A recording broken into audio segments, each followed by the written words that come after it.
There we go. There we go. Progress. Well, hello and welcome to Worldwide Slot Car Chat number 77 already. I am what is known as a substitute host, but yeah, people always wanted me to be virtual. But look at who's here. We've got a whole gang all here. Gaza, Petrucci, Neil. Oh, there's Luff, Jim, Wayne, Michael, Garth, Dewan, Kelly, John, Ray, John, Frank. Oh, wow, this is great. So, oh, wait, and there's Graham. Graham's joining us right now. The gang's all here. So I guess, as usual, we usually start off with a show and tell. And does anyone have anything that they would like to show and tell to start us off?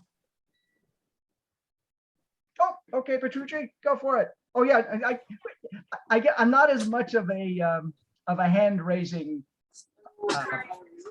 stalwart as our other host. I wasn't going to use the other word.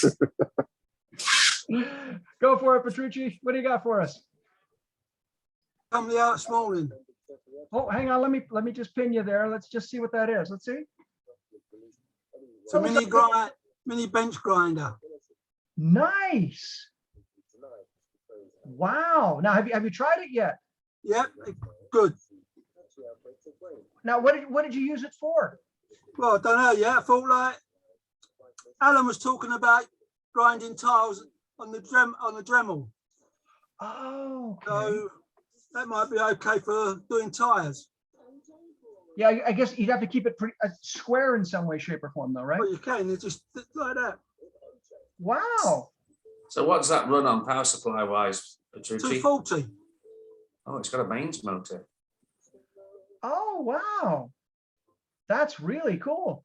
Yeah, £39. That's really good. Well, you could even use that for, if you're finishing off some brass or some steel to take the burrs off. Yeah. Yeah, it's Very a useful external shaping tool, isn't it? Yeah. And that is a 12-volt motor though, so it must have a transformer on there. That could probably easily be run on 12 volts too. I have the larger version in my wood There's shop. a smaller one. Hold on. You got one that's actually smaller than that one? Yeah, in the pile behind him. Oh, well, your eyes are better than mine, Wayne. Oh, Oh, look. look at that. That's really cool. So I think guess it's that one for HO then? I don't know. I ordered this one first, but I wanted this one. But for some reason, this one come. I wasn't too happy with this one because it's a smaller belt. So Yeah. I've got this one. Now, You get 10 belts with it. wow. Now, and the 10 belts, do they have different grades or of? Yeah, I think so. Okay. I think this is 100. Okay, so you get different grits, I should say. Grades, grits, right? Yeah. But I mean, you can get these anyway in the hardware stores, can't you? Wow. So where did he go? Where did he go for it? Yeah, where did Hey, you get it? from John's favourite website, which Oh, Wish. you wish. That's Oh, you it. got it from Wish. Oh, neat. I gotta check that out. Never Like heard of it. £39 and postage was free. Yeah, It's a mind-bending website to try and use. Wish. yeah. And the positive thing about Wish is that they have local as well as offshore suppliers. So sometimes you can actually get the items quite quickly. Mm. Thank you oh, that's really cool. Thank you so much, Petrucci. That is awesome. All right, who we got next here? We've got Michael. Michael, what do you got for us, sir?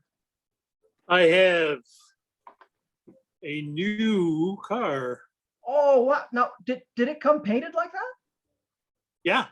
Yeah, that's NSR's new livery that they got, and I heard they were going to be in short supply, and it's really kind of cool. No, Very, very psychedelic. That looks like Alan did a dip. That's what I thought. Looks like one of Alan's dips. Yeah, Yeah, it's pretty cool. that is cool. Yeah, I thought it for sure was like an Alan dip of Tiny Lizard or something. No, it's actually an original livery from NSR. It goes pretty well too. So you've run I it just already? got it yesterday. But yeah, it's pretty decent. It's interesting to compare it to the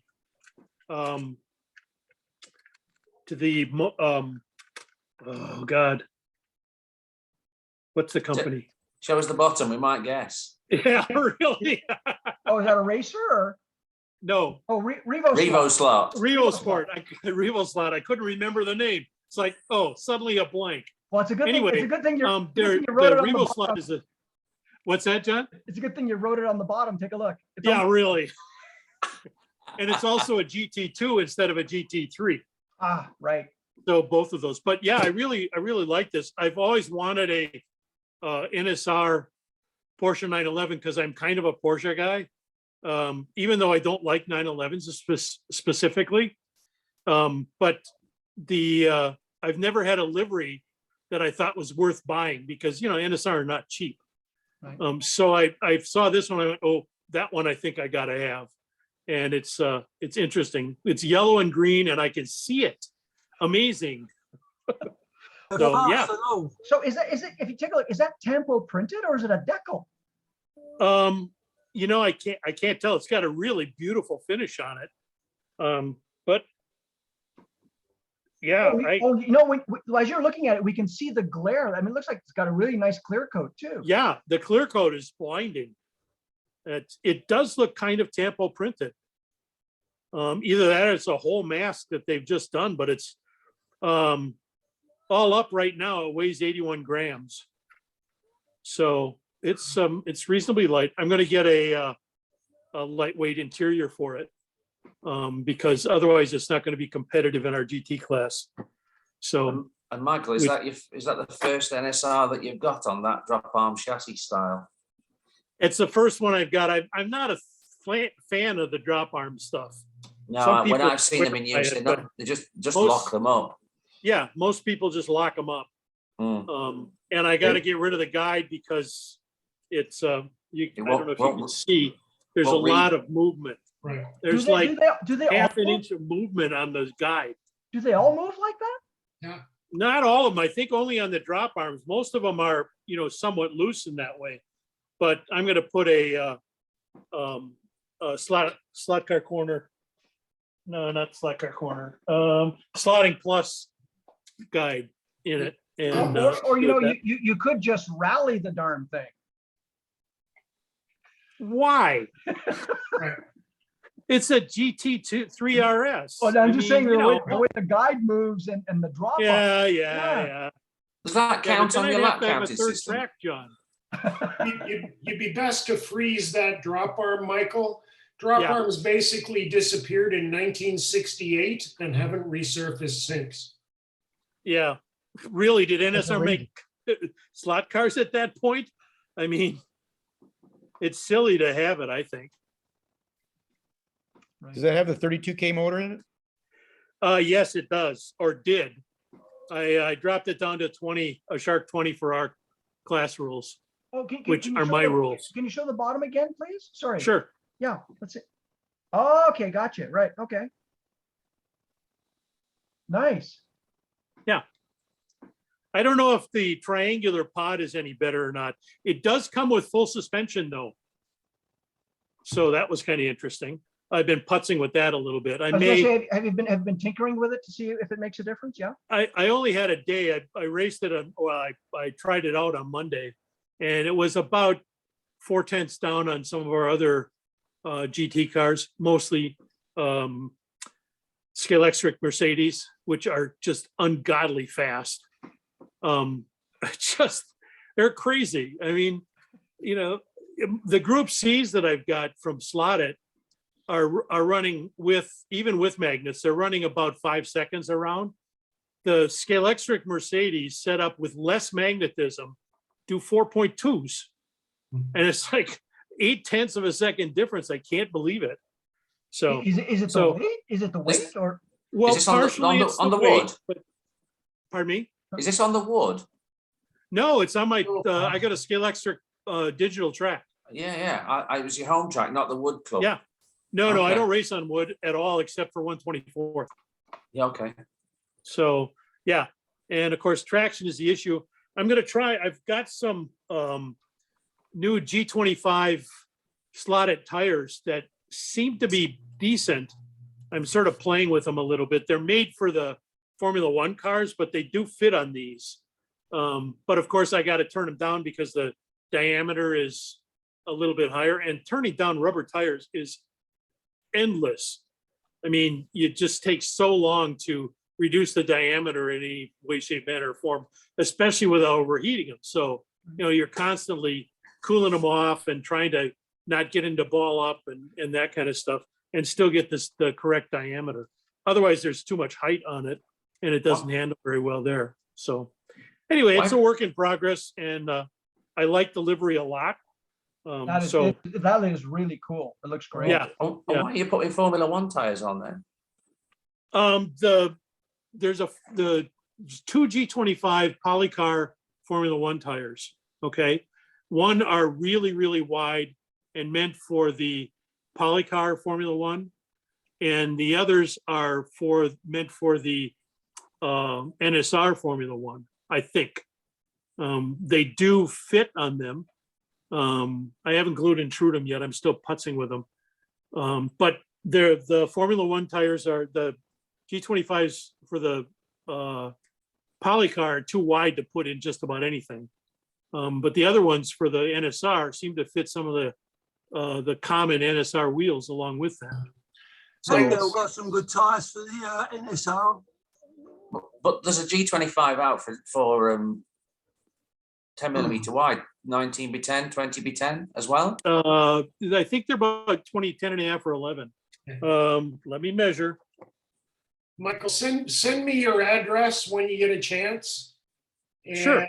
The G25s, we've got hundreds and hundreds of them at the store now. We're going to be using that as the de facto go-to tire for most of our race series on the Polycar track. Oh, yeah. Which is what the G25 was developed for. And I've got 3 or 4 different sizes that will fit on your NSR hubs, no problems at all, without a ton of grinding and all the rest of the stuff. Oh, cool. So if you send me your, it's Canadian Thanksgiving, so I'm going to do bugger all for you for a few days. Yeah. Mid next week, if you send me your address, I'll pop a couple pairs in the tire, couple pair in the post for you. Is your email available on? It's chris.w. Or if you want, put it in the chat if you want, and Chris can pick up your email address there. Either that or I could. Well, I can't because I'm an idiot. As far as it's chris.w@rogers ROGERS.com. You're gonna have to go through that about 8 times. He hasn't filled a pen yet. And have you trued the tires on your NSR yet? Yes, just barely. Okay. I use the NSR tires, but I haven't done the G25s on them yet. Okay. So, but so far they seem to have a fair amount of traction. Yep. They'll be supers, won't they? Super grips, won't they? Sorry? On the NSR car, the Porsche, they'll be super grips, won't they? I would imagine. All NSRs come with super grips. And are they the Evo one? Well, as we go down the road, there's no such thing as Evo. Like that's what they all are now. So, yes, sadly. Because the old ones are in favor with the wood track users, if I'm not mistaken. They're not in favor, would suggest they're a little bit ahead. They're miles ahead. Oh dear. Yeah. Another one of those, if you've got the older tires, you're a better off situation. Well, and that's going to be an issue going forward because, for some of the proxies and the club races and all the rest of the stuff, now we get back into the unobtainium type stuff again, right? Well, the slotted N22 tire's gone the same way, hasn't it? It's a case of I've still got some, I'm fine. Well, that's, No. So Chris, it was chris.w@rogers.com. Yeah, ROGERS, no D. Yeah. Yeah. Is it capital C? I don't think it's gonna make a whole bunch of difference. No, they're not case sensitive on an email. Send me that Okay. when you get a chance, Mike, and I'll send you some next week. Okay, that'd be great. I'll do that. Thanks. Very, very cool. Thank you, Chris. Wayne, your hand is up, sir. What have you got to show? It for is. us? It It is. is. It is. I was going to bring up the subject of the, it's like a circle back, of the tire razor abrasive plate reciprocator. And I applied my thoughts to what does it need when you've won one? And the answer to the question for me was it needs a power supply to be able to run it at a different speed to the motor that's spinning the tire.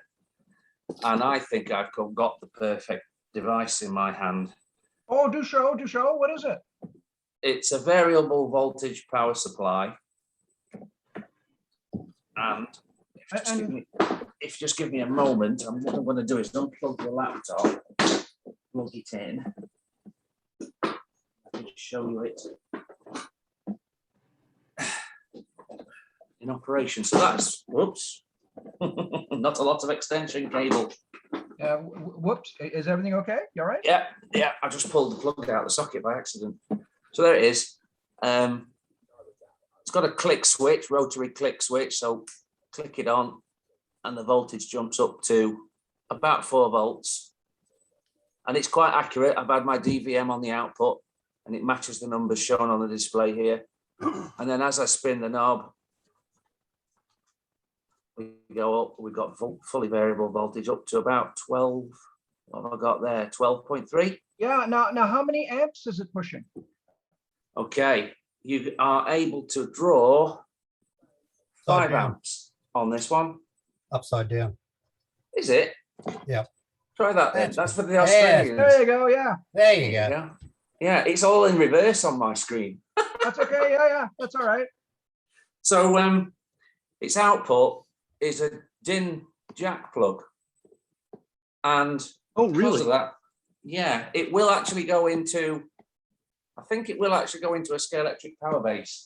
Now, does it have a set polarity or can you alter the polarity as well?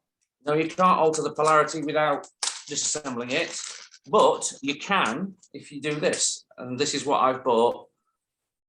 This is 2 screw terminals for the wires into a socket for that plug.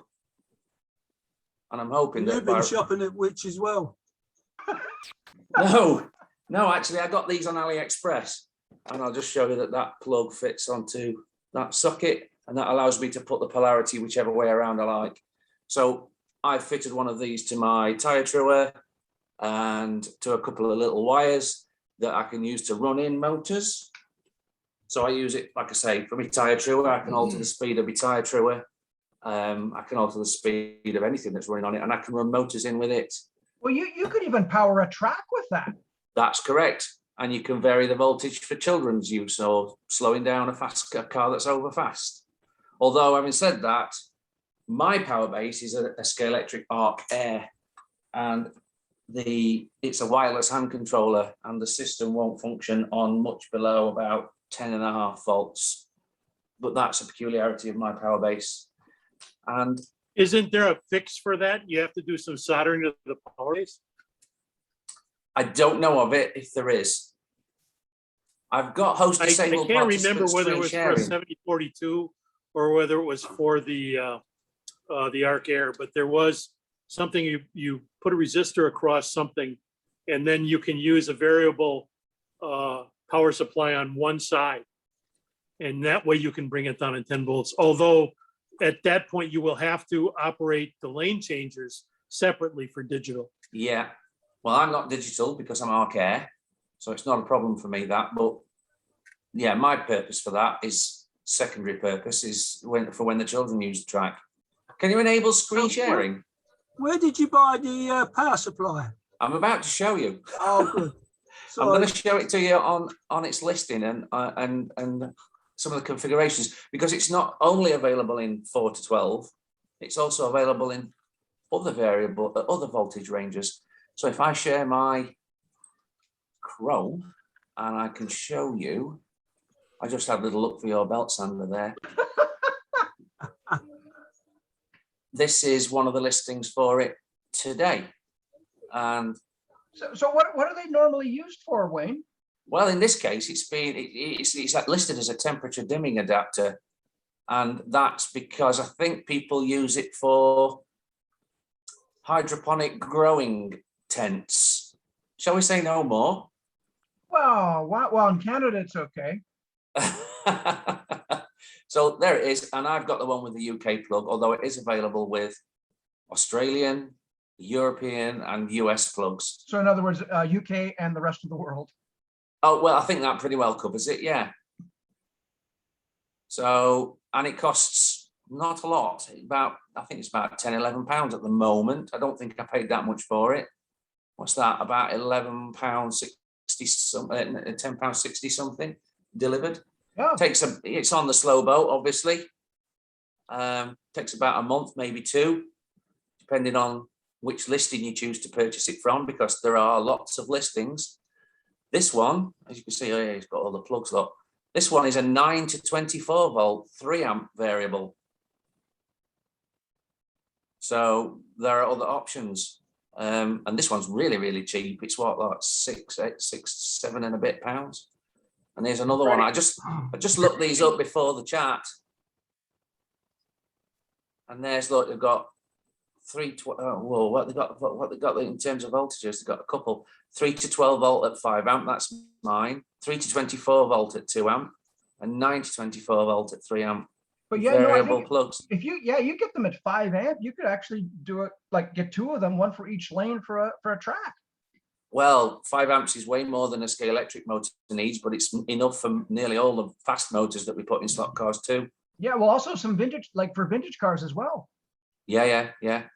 So they're all over AliExpress and places similar to that. You might even find them on eBay, I'm not sure. But I thought that was the perfect application for my power. Another application, a reciprocator, that little motor that sits on the end. And if you want to reciprocate at different speeds without changing the wheel speed of the tire, then that would do the trick. And it's a cheap power supply that you can use for a lot of different things in our I like the hobby. size of it and all. It's nice, neat and small. Yes, it is. Now, if I was going to go again, as I was doing a little look around for that, I also discovered that a good keyword search would be tattoo power supply, because some of the tattoo power supplies have got multiple outputs on. They're a unit similar in size, and they've got a similar, sometimes LCD display rather than LEDs, but they've got 6.3 millimeter mono headphone jack plugs, sockets on them. And because a tattoo artist has a gun in one hand and a foot underneath the patient, they often use a foot switch to start and stop the power supply, start and stop the gun without having any switches on the gun. So the gun is as light and flexible as possible. So there's actually a second socket, or a third socket in some cases, on the power supply that is a start and stop button socket. And that would be perfect for us because it could function as a track call button. You don't have to buy the foot pedal. You could just that's a great idea. Any button. Yeah, great idea. And that would be built. That would be an easy way to do a simple track call, and just cut the whole track power with a button that you of your own choice. You know. And then also tattoo your fastest lap time on your forearm. On your forehead. Idea. That's right. Yeah. So there you go. It's tattoo power supply or variable voltage adapter. But with that power supply, you could work a timer and the bridge over the track. You could do the whole lot on one supply, because 5 amps, nothing that's running making the track operate, LED lighting or anything like that is going to pull much more than one of the amps. And then you've still got 4 amps left for motors, really. Might not be a bad idea to get it and see how your 10-pound power supply actually works. I haven't loaded it very heavily. Yeah. At the moment, the only thing, the most juicy thing that I run on it is the 540 size motor that's on my tire truer. Yeah. I've recently bought an amp meter so that I can use the amp scale on the amp meter to set my cut depths, or to keep the cut depth at a reasonable level, so that if I monitor how much current the motor's drawing it. I've seen other people do it and I thought that's a good idea. Yeah. So whether or not it'll actually produce 5 amps, I can't be certain, but it doesn't get warm. It can be a little bit tricky to hit the right position with the knob and get it absolutely. Oh, that's yeah. But that's just an acquired technique. It's a little bit touchier than I would like it to be. I have to ask, Wayne, did you buy this on a sort of whim of sheer optimism for the contest? No, I needed a no. Yeah, well, yeah, because I'm going to win it, aren't I? I haven't even got a tire raiser to send a photograph of, I'm afraid, so I can't win it. But I bought it for my tire truer primarily, and secondarily, I might be able to turn the backtrack voltage down with the power supply. The thing about the Carrera is, if I don't run the app or one of the apps, I primarily use Magic Arc to control a driver's particular setup, and or a race is over and the track is just live, then it's always live at full power. And I'm afraid my children have worked out that if they play without the app, the track's at full power, and that's a crash fest unless the magnets are in and they're really being disciplined. Cars, well, there's a set of cars that I allow them to play with, and then there's my race cars which stay in the box. So, Porsche Boxsters and things like that, resilient cars that they play with. Got a couple of LMP resilience. I've got a couple of minis that are resilience, and that's the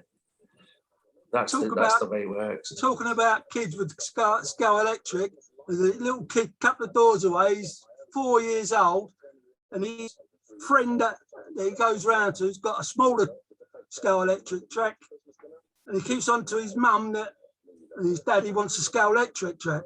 So he's come to my house and he's looked at my one. He said, "That's a big one." Well, that you have to explain to him, Petrucci, that you're a big kid, so you got a big track. Well, I didn't want to say too much. I don't want to keep knocking on the door to come and play on it. Yeah. Well, that's awesome, though. At least they're interested. That's great. Oh, yeah. I mean, I got drawers. I had those cabinets underneath the track with drawers with loads of cars, and then they're pulling all the cars out. And, oh, that's a good one. This is a good one. I mean, I had 4 little kids here driving me mad. I thought, I gotta go now. That's awesome. That's just awesome. Jeremy, you had your hand up, sir. We're in show and tell still. Yeah, of course. Yes, All right. please. Sorry, I'm eating. This is right during my dinner time. No, I'm everyone's snacking. Don't worry about it. I got a new slot car, and it has air ride rims, and my club uses silicones, so they're no good to me. So I remember I can't remember. Mr. Flippant was building tires out of TPU, printing them, and I thought, I'm going to try. I don't know. You probably can't see it, but I printed the ring on the inside out of TPU. And I'm wondering. In front of your face, we can see it. In front of your face. Yeah, perfect. There you go. Yeah. Oh, awesome. So, yeah, I don't know. I took a black marker around where the metal is and then put it on my Turing machine just to get to, once that black marker comes off, then I think, well, then it's perfectly around. But I don't know how it's going to hold up, because with the centrifugal force, if the TPU is going to, it's basically like a stronger rubber band that sits on there at the perfect height. So I'll let you know the results, how that works out, unless somebody else has done this already. If there's a better way to fill that gap. Does the TPU actually have some compression to it? Like, is it? Yeah, it does. It's like Shore 90. So it's not 100% solid, but it's hard, but it's still, it snaps on there when you put it on to get back to shape. You can buy, we've now produced under the Scale Racing logo, Jeremy, foam inserts that slip over, and then you can true them down and stick your tires on them. Now, does that give you then, do you still get the benefits of the air ride, or am I just better off searching for real, like the regular rims when I'm using silicone? Well, there, Michael's got something. Is that one of those? Yeah, it is. Okay. And so does the foam still expand upon? No. No. No, I can't see Michael. Where is he? Sorry, can Show you me. show that Hang again, on. Michael, please? Sorry. And speak. yo, I can speak, yes. Yeah, these are what, you have to glue them, because otherwise you can't true them. And you true them down to the edges of the Ridges. fins. Of the Yeah. metal, yeah. Yeah. Yeah, Okay. and they work fine. And then when you put a silicone on top, do you put the glue on the outside edges then? You don't glue, or do you put the glue on this part? I would just Also. glue the outside edges. I don't Okay. think you should glue the inside. I'll give that a try too. Sure. If you want to do it a little more scientifically, put the tire on the hub first. Find out if the tire sits a little bit convex or a little bit concave. Then you glue the foam rings on and use some rubber cement so it doesn't tend to harden up the foam. And then if your silicones were a little bit concave, when you true the foam rings, leave them 5 or 10 thou taller than the outside ridges. Yeah. Put the tire on, then glue the tire on, and you'll be in good shape. What it does, it increases the depth of the tire, basically increasing the compression of the tire, which aids grip. So Yeah. I'm sharing a picture right now, which is an example of exactly what Chris is discussing. Yep. These Convex. wheels on the left are on a solid center rib, a standard wheel for want of a better description.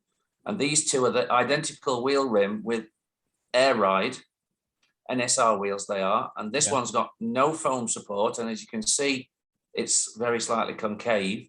This one's got a foam insert between the ridges and it's very slightly convex. And you can see that if I want to get that completely flat like these are, then I need to take down the foam the diameter of the foam just a little further.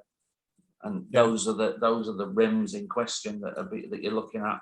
Can somebody put a link to these, those foam inserts so I can see where, Slot Car Corner has them. just look for foam inserts? Yeah, Yeah. we sent a whole bunch to Slot Car Corner last week, and we sent a whole bunch to 132 Slot Car US. I should just come to Chris whenever I have any questions. They're under, I'll skip the whole of this and just go straight to you, Chris. these Thank are you. all it's all under the scale racing. They're out of Mazzetti Racing, MR Slot Car, but Okay. due to something that I don't need to go into, they're under the scale racing name. All right, I'll take a look. Thank you. And now Awesome. what costs are they at? Sorry? And what do you pay for those? To be honest with you, I don't, they're like $5 or $6 for a pack of 10 or 12 or something like that. There's, Oh, that's I not should bad. mention, there's 2 different diameters. Buy the smallest diameter. They'll grip your wheel without glue, I would think, at a smaller There's diameter. 6 per package. Yeah, get the smaller diameter, and we at the shop we're using LePage's 100 glue, which is a very mild rubber cement. Put a little bit onto the wheel in between the 2 flanges, stick the foam on, and in a few hours you can true them down, and away you go. It's called LePage's. LePage's 100. LePage's 100. Okay. And Thank you can buy that at Home Depot and Lowe's. And Does anyone know what Shaw rating the foam is? On it's very, very soft. If it's foam, it's probably like 20. Yeah, Less than there. less it's foam. Yeah, probably less than that. You're right. Yeah. Yeah, and while I got you, Jeremy, did you get the answers to the pod questions on Slack forum that I posted for you? Yeah, I'm still reading through all of those and I will respond back to you. You've been very helpful. Thank you. Okay, what it would be helpful to me if on your response, you gave me your phone number, that because questions lead to another question, leads to another question, and my poor 2 typing fingers go crazy after a while. All right, I'll shoot that over to you. Thanks, man. Very, very cool. Vlad, you have your hand up, sir. What can I? Hi, how you going? Oh, good. How are you? Good, good. I've finally been able to get back on. Awesome. So, you're a musician as well with the M Audio keyboard. Oh, Very- no, very, very early stage of learning. And so the M Audio stuff is great. So what have you got for us, sir? All right, into the scenery side of things. Oh, yay. Yes, thank you. I'm not sure if, yeah, after seeing the great stuff you've shown with that that diorama, that was beautiful. Oh, the only thing I take credit for is receiving it. Okay. But yeah, no, it's a beautiful piece. It really is. Yeah. Wow. So are you working on this right now? No, this is a program I found very, very long ago, over 10 years ago. Can you guys see this screen? Yeah, Yes. it's perfect. Yeah, please continue. It's Yeah. by Evan Design, and let me go. You can set the scale of the project you want. So if I go 132, go new project. Oh, hang on. So what it does is it has all this siding, or has bricks. Hang on. Oh, bricks. And what you do with it, you can create a building with it. Oh, that's cool. And then I guess you print it out as a template, or you actually print it out as a Correct. backdrop. Correct. It has some templates in itself. Let me just find that show building palette. So a service station or other station. I'll just go a shed. You need a bigger sheet. You set your sheet up to be A3 or whatever. And then you lock your plan. Then you just grab these, and that now can become your siding. You can. And these are printed onto card, are they? Yeah, you've just printed onto your normal cardboard afterwards. Windows and doors, these are all different types. Arched or industrial. They set them all up and just come in, drop it in. Scale it. You put them there if you want industrial type doors. That's awesome. So you can have a shed with architectural windows. That's awesome. Correct. And then you can print it out. And it's got a whole bunch of door types, a whole bunch of window types. That's brilliant. Now, is it a piece of software, Vlad, that you can purchase, or? Yeah. It's I'll just show you where. This place, Evan Designs. I went to www.evansdesigns.com, and they actually have all this other software for doing advertisement signs and all these other bits and pieces. But there's also the Brickyard, where you can actually add I think, graphics and things like that. You paid $39 for it. Yeah. Yeah. Just $39, and it allows you to do that sort of thing. Now, is that 39 Australian or? No, I think US. Wow. US. You know, if you had to buy a piece of military scenery, you'd pay more than that. Yeah. And again, 124, it'll scale to 124. If you want, you just set the scale of 164, and you just cut it out, glue it together, and away you go. Can you tell me what format can you save those as? Does it say? Oh, now that's what I'm not sure about. I think it outputs to PDF. Okay. Just because if it's paper, I could laser cut it. Oh, sorry. Yeah. You print it to paper. You just print it straight to paper. Oh, but you're saying, Jeremy, that you can actually try and combine your cutting software with this software? Yeah, if I could because I can take pictures of like your family and then laser it onto wood. But I could take the laser here and use it for bricks, but then cut the whole thing out. I just had to figure out what format that's kind of cool. Well, here's a question. Yeah, I believe it's PDF or something of that. Now, Jeremy, sorry to interrupt, Vlad, but could you also take those, I guess, textures and put them into your 3D printer so you could 3D print those bricks? Probably, but I think with the laser, if you had a thing of bricks, it would, it'd be much faster and quicker, and then it would give you actual texture. When you touch the wood, you'd feel the texture of the bricks. So that's what I was saying. If you could save it as like JPEG or something, a picture. But if it's only PDF, I'd have to pull. Yeah, that'd be kind of cool. I'll take a look at that later. I'll report back. You can use. Worst case, you can do a screen grab. That's what I was about to say. You can use a screen snipper to generate JPEGs. Good idea. Yeah, you should be able to grab anything you want. Sure. off your Windows screen anyway and save it to JPEG. Yep. There you go. So Now yeah, I can only go 14 inches big by like 10 inches, but That's I had to figure out. that's pretty big though. But it'd be cool. I mean, it'd be a little more expensive to cut it out of wood, but still the paper is really cool. I mean, once you glue that on cardboard, it's easier to cut out. But Wow. Now Vlad, have you built anything yet using the software? no, no, I think I've had it for about 10, 15 years and I haven't built anything. That's the way, isn't it? you really got your money's worth on that. Wow. But as soon as he uses it, it'll have paid for itself. Oh, there. Yeah, no kidding. But yeah, yeah. I guess you have to be careful though, because Jeremy, is your laser use Bristol board? Is it what? Is it Bristol board you can cut on your laser? I can cut like plastic glass, wood. I can engrave into slate. That's about it. I can't do metal.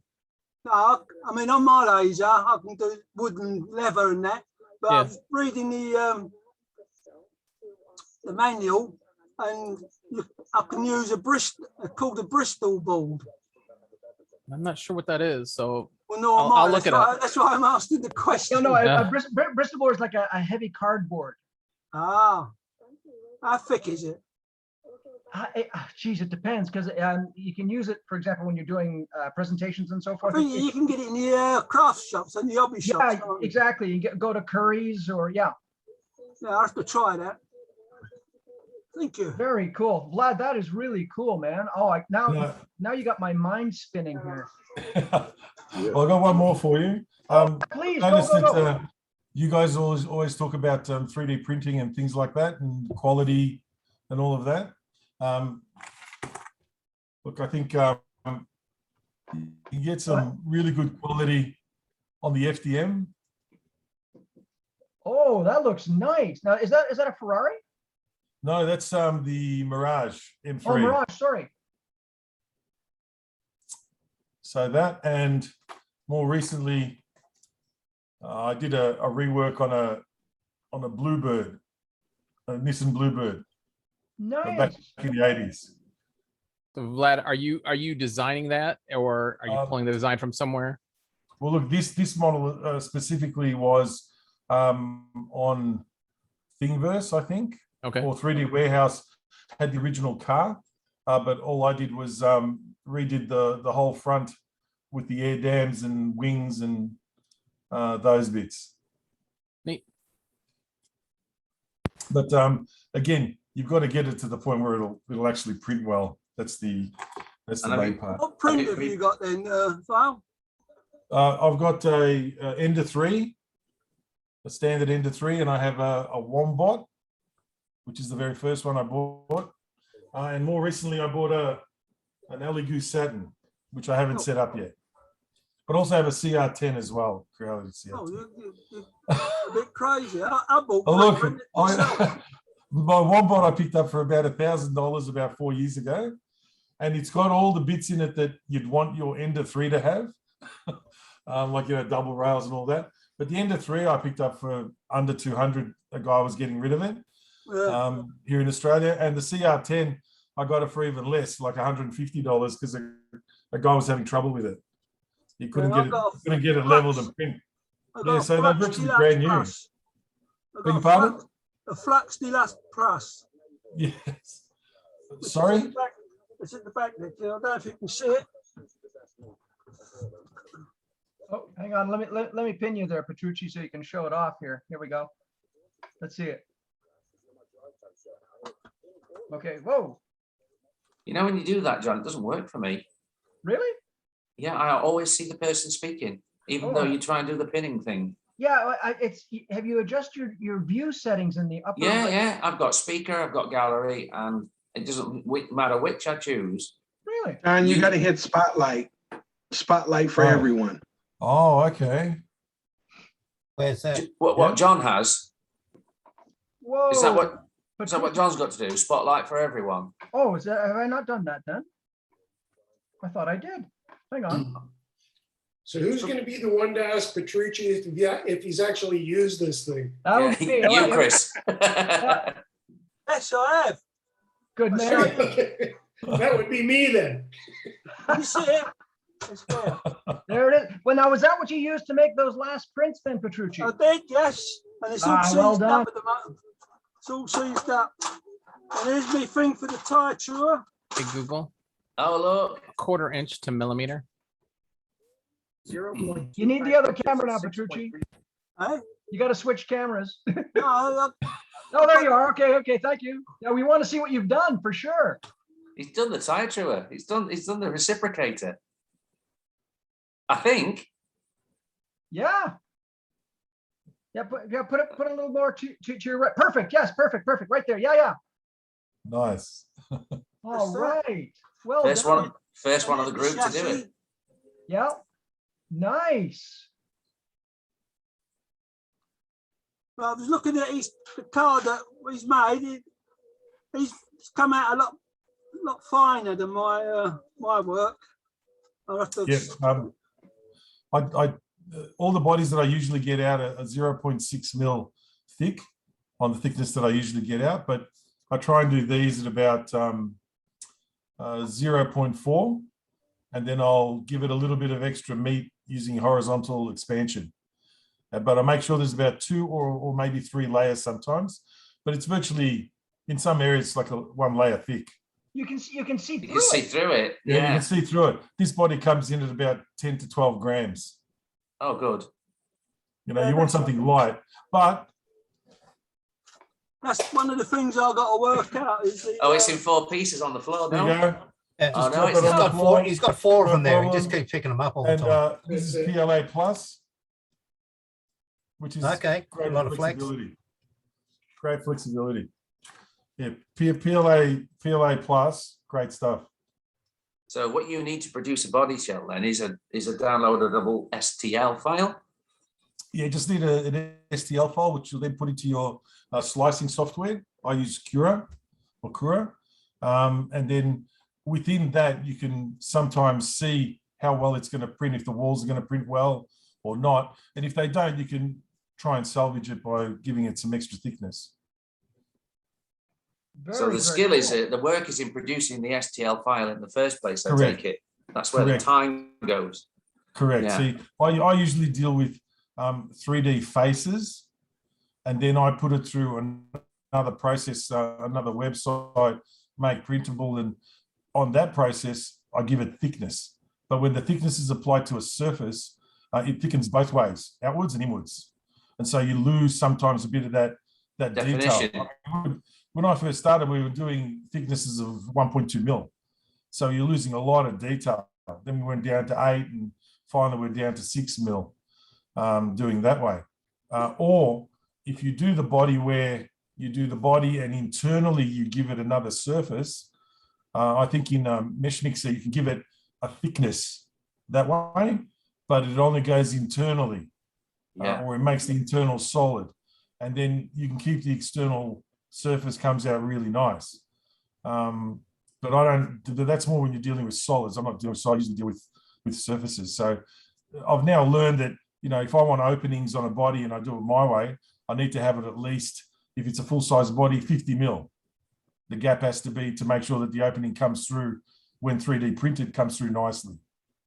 You know, other things like panel lines and things like that, they have to be about 40 mil wide, 30 mil deep. Again, for them to print nicely to 132 scale. But in all honesty, I reckon the FDM printers are probably better printing 124 or bigger than 132, because it comes out really beautiful, you know, in that sort of scale, especially when you're printing at very, you know, 0.06 layers. And I say the resin ones are probably better for the 132 and smaller. But to say that, you know, hang on, let me pin you. Hang on, we got to see that. Wait a minute. Whoa. I mean, that's the size of my fingers.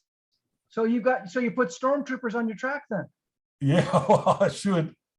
Oh, I've got a funny thing to show you actually. Yeah, So look for it. Yeah. if you can print it that sort of resolution really nicely, you know, that's really small, even with an FDM. That looks like it's like out of a mold. That's really nicely done. Yeah, Well, there's a guy that actually scans all old Star Wars stuff, figures.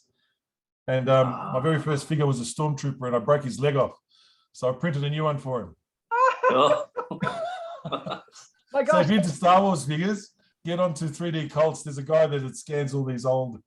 So all you have to do now is get a Luke figure and redo his hand. Yeah. Yeah. That's right. You can play around with them a lot. That's And I want awesome. to show you, actually. I'll Yeah, show yeah. you this one. I'll show you this one. This one, see, again, detail-wise, this one turned out nice. Hold on, is that an RSK? Yeah. But the problem is, Oh, let me see the problem back. is, Can you just pull it back a wee bit more? Yeah, Yeah, yeah, there oh, you sorry. go. Okay. Nice. You need Yeah, to it shoot comes some out of these really over nice. to John. John will make molds from these and start. Actually, I was going to show that later on. I'm working on an RSK that I can show you. well, see that rear end? Yeah, See how you can't see the detail very well? yeah. Again, I'll have to open up that detail more and open up that a bit more to get it better out of this. But again, this is a 0.4 body. And again, with a bit of thickness added to it, it comes out quite nice. But that's a tough one to print because everything's round. There's no straight lines. Correct. I'm telling you, the quality of the software itself has really improved over the last 4 years, the slicing software. It's fantastic, but it is all down to the model. It's all down to the other model. The things you model's might want really to think good. about too, Vlad, is when you do finally get the RSK sorted, you may not necessarily want to put a windshield on it because they came with a whole bunch of different front windscreens and so forth. Oh, okay, I get you. Yeah. I get you. Yeah, especially for I'll do racing. that. It's funny, there weren't very few of those cars made, but everyone who raced them, like from Bob Holbert to you name it, all altered the windscreens because they were tiny cars, and they were originally a monoposto. The steering was right in the center. Right. Yeah, it's a very interesting car. Sorry, I didn't Say mean to what bore you with type that. of I'm printer sorry. is that? What's that? Oh, sorry. I'm not sure if you guys can hear me or not. What kind of Yes. printer are you using? Sorry, what type of printer I'm using? Yes, sir. Ender 3 for most of these. These are all perfect. Ender 3s. Even All this right, one. I good. mean, you've probably seen the pink pig, Yeah. but Yeah, that was you a give me beautiful- inspiration here. Yeah, that's a beautiful high resolution model and prints just beautifully. What It's kind of almost times? Every it's time. almost that smooth. You get no lines on it. That's beautiful. Yeah. Now, That's beautiful. that- Yeah. I don't mean to interrupt you two folks, but DC, I don't think you've been on before, have you?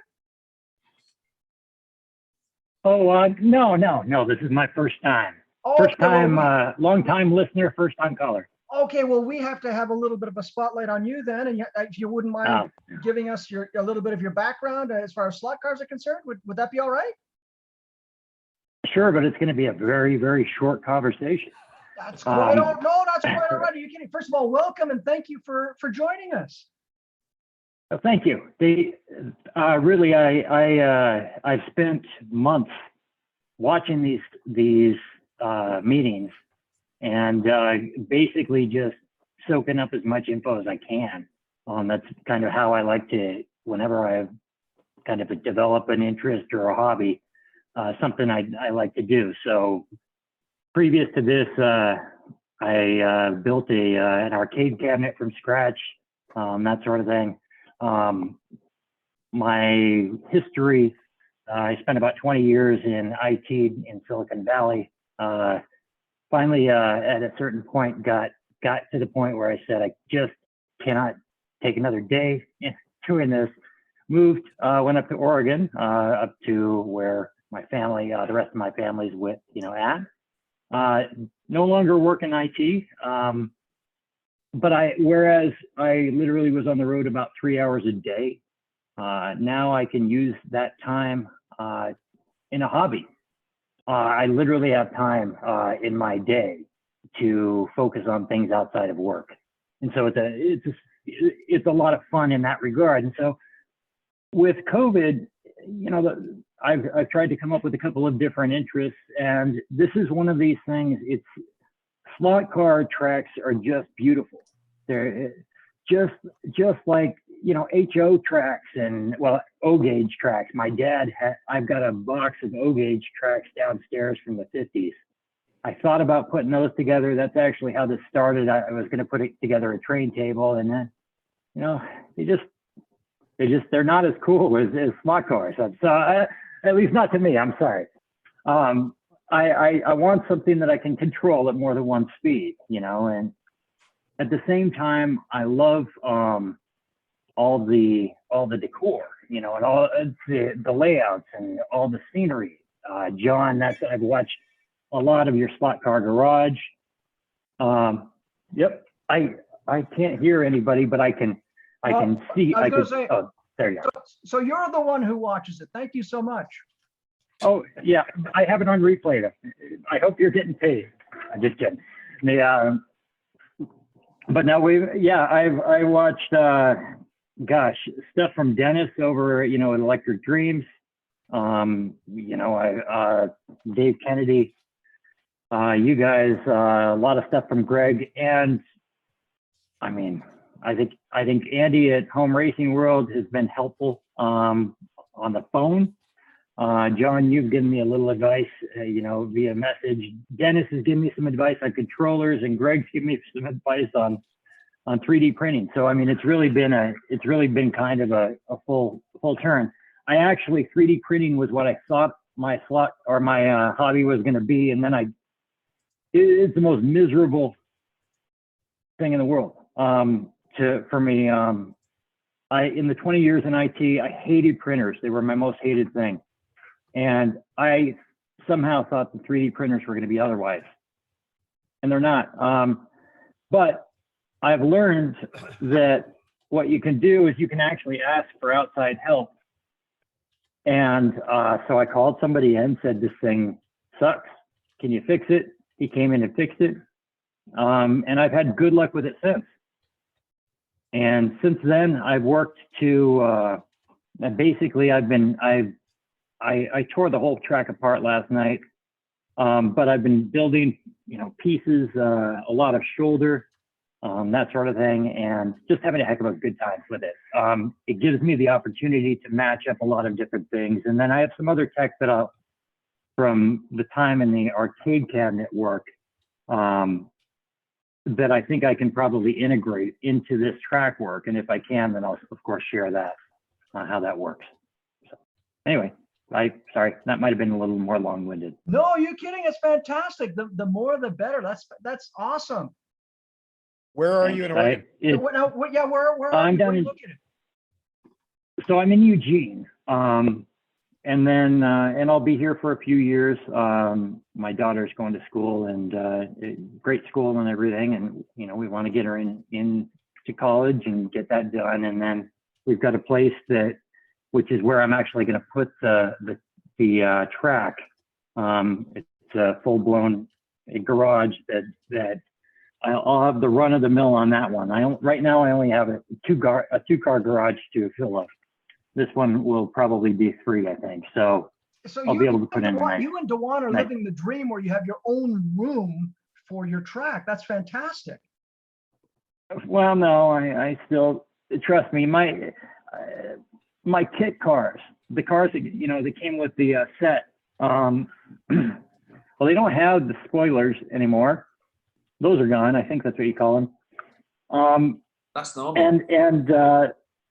Well, the treadmill has a really great, it's kind of like a pinball. It's got the flipper or whatever. So if you launch it just right, you can clear it, take off just about any piece of the car. Now that's something you should get on video. That would be awesome to see. Oh, it's actually why I literally, so the one thing I've learned in the last couple of days is that Ultimate Racer 3. I got that. And I built the track with it the first time, the first configuration. And then I got more track. And so I said, well, I'll build more track. But I was so excited because I had all that track. I just went to town and started building it. And, it was a good 8 hours of work before I was able to get that math to work. And so this time I reconfigured it because those cars have been getting flung literally the moment you're not paying attention. it's this one corner everybody kind of falls asleep on, and I mean, it's a good 4-foot fall. So, and that's after the ricochet. So That's awesome. so well, but yeah, I mean, the app, you know, once basically when the meeting's done, I will take a crack at it, and theoretically this should, I think it's answered most of my questions. But Very cool. but And then I guess the 3D, once you decide you're going to do scenery in the whole 9 yards, or? just, yeah, sections. You know, I figure I'll build these in probably 8, you know, these 4x8 sections, and then truck them out one at a time, and then build new. Hopefully, maybe I can somehow justify getting more Carrera track on each of those 4x8s. I'm not sure if I'll have to remove them. I'd really like to do a wood track at some point, but I'm not sure if it's going to work for everything I want it to do. But yeah, ultimately, if I was to do I was telling you 2 cool things that I'd like to do. I have no experience doing any of this. I would love to do, what is it, Devil's Tower from Close Encounters. I loved that when I was a kid. And then Mount St. Helens, because we were on the rear end of that when I was a kid, growing up in Montana, and we had a lot of ash, a lot of soot for a while, and I was pretty impressionable. I would say in terms of, probably I didn't really answer much for the slot cars are why I'm into them. I don't know a lot about cars like you guys do, and I learn more about it. I know what I like, what's cool to me, and that's really, you know, that's kind of what I like the most about it. We used to go to car races when I was, I think, 12, 13, and so those are some of my good memories as a kid. So that kind of ties it all back, I think. That's really cool. That's very, very So we'll see. Do you Are see you on familiar with Slot Pelican Forum? Park? On Slot Forum, there's a whole section for 3D printed terrain. So I don't know if you've been over there. Yeah, I'll take a look, definitely. And I actually had a question for you, Justin. You know, and as an IT guy, I got to tell you, what are you using? What's your headset? Because it sounds great on this end. Are you talking to me? Jeremy, yeah. Oh, Or Jeremy, I'm sorry. I don't know. I think I picked it up from Mono Price, like on sale. I'm sorry. If I find the name, I'll do Okay. it. But I think it's more. that's I great. used to do a lot of streaming of video games for this Mhm. fantasy football league I'm in, so I had to get all the mic settings set. I think that's mostly just in the software. Gotcha. All right. Good deal. Can I just say, Okay. Petrucci? I looked up what that board was. We call it foam board here, and yeah, I can cut through that. I can cut through 6.5 millimeter plywood is about the thickest I can cut through. So like on plexiglass, like this one I did. So for like trophies and stuff, but like this is for our super coat. That's neat. Yeah. Yeah. Yeah. All right. Jeremy, sorry, can you put that up? Sorry. There you go. Oh, that's nice. You can see it's not like changing Yeah. color. Yep. Perfect. That's good. Is that a single LED from the bottom then, doing its work through the plexiglass? Awesome. Yeah, the little base you can buy on Amazon for like $6, and it plugs into USB, and then it gives you a little remote so you can kind of do color changes and such. Oh, I think I just made it change color. Okay. But anyway, for like trophies and stuff, it's fun to cut those out and do. Very, very cool. And Gaza, you have your hand up. Sorry, sir. Yeah, that's just on before with the trackside scenery stuff. So there's something I printed out. Whoop, where is it? Oh, yeah, if you could put it in front of your face, it would really help. No offense. Yeah. There you go. Yeah, perfect. Oh, nice. Oh, nice. That's the dunny. It's a toilet block. Yeah, it's the dunny. Yeah. When the portaloo just won't crack it at the race meeting, you need a proper toilet block. So it's actually based on from Tinkercad. Thingiverse, and it's just it's actually modeled on a New South Wales Railways toilet Now, block did you paint that and detail it as well? Yeah, just they printed it out in some other color, and I just painted it silver, and then just put some black wash on it. Very nice. I'd left the urine stains out of it, so that's all right. You can put that in later on. And is it for the ladies or the gents, is it? Yeah, well, I think it'd be the gents. Needs a time.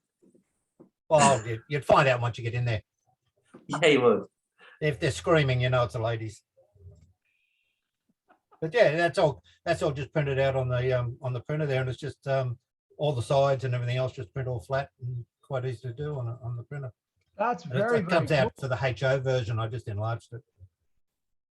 Very cool. Another addition for the track. Very neat. And oh, who's next? Jim. You. Yeah, I had a question for DC. Is he still there? Yep, he's still there. He's here. He's muted, but he can hear you. One of the Yep, I'm here. best scale clubs ever is Pelican Park in Eugene, Oregon. I think they're still going. I spoke with it pre-COVID, so it's been a year and a half since I've spoken with them. But they have a huge 24 scale club with a club track, and it's in Eugene. Yeah. Yeah, you know, I actually spent a little bit of time. I posted somewhere, I forget where. And I think that's how I got to Home Racing World. I think somebody said, oh, they might know over there. And yeah, I tried to track them down. And I hesitate to even say this. This person is maybe not dead, but there was a website, or at least some portion of the Pelican Bay website. It has like an email address to email. And I emailed and I didn't hear back, but I also saw another post that maybe that person had passed or something had happened, or I'm not sure. And so I don't think it was that person called, because they got a hold of me very quickly after I emailed them. But the website is way good. The website has been not up to date for a long time. That's what it looked like. Yeah. If on, are you on Home Racing World or? Yes. Anyway, I'll shoot you a note if that's all right. If you could shoot me his email address, or if I could shoot you mine and hand it off to him, would that be? Yeah, he called me. I hesitate to give his phone number out, but he called me and we talked for a couple hours. Oh yeah, no. But yeah, definitely, no, we don't need his email. Yep. Yeah, basically, I called the toy and hobby place down here in town and said, hey, do you guys know? And just got a blank answer there too. So I've kind of given up there, but yeah, I'd love to hear if there's somebody around. We'd love to. My best friend and I are both working on this together. And so I would love to go and, you know, see some other work. Yeah. Cause I was actually thinking about moving up there too, but that was a while ago. As long as we're on the subject, just a quick question for the whole group. If anybody, I'm doing a video on the Mesa Club in LA from the 60s. If anybody has any contact info or any information on the history of the Mesa Club, you know, shoot me a message somewhere. Oh, Jim, that would be, first of all, that's awesome, because the pictures I've seen of it, that thing, there was in Inglewood, California, and it was massive. Yeah, and one of the guys there went up to Pelican Park, and I think he's the one that passed away, Tom Messenger or something. Yeah. So I've been doing a lot of research on it, and I'm getting some dead ends, and I'm getting some good information in some other place. So like I said, if anybody has any information, let me know. The guy I'm actually looking for, his name is Ed Hooten, and he was one of the last people that actually was in charge of the club. And so I'm just, I have a phone number for him, but he's 83 years old in Prescott, Arizona, and I'm a little hesitant just to cold call him. Yeah. So like I said, if anybody has any information, just let me know. Looking at the website for PelicanParkSpeedway.com, it says the slot car racing website is owned by Todd Messenger, and it's got his email address, and that's the email address I emailed.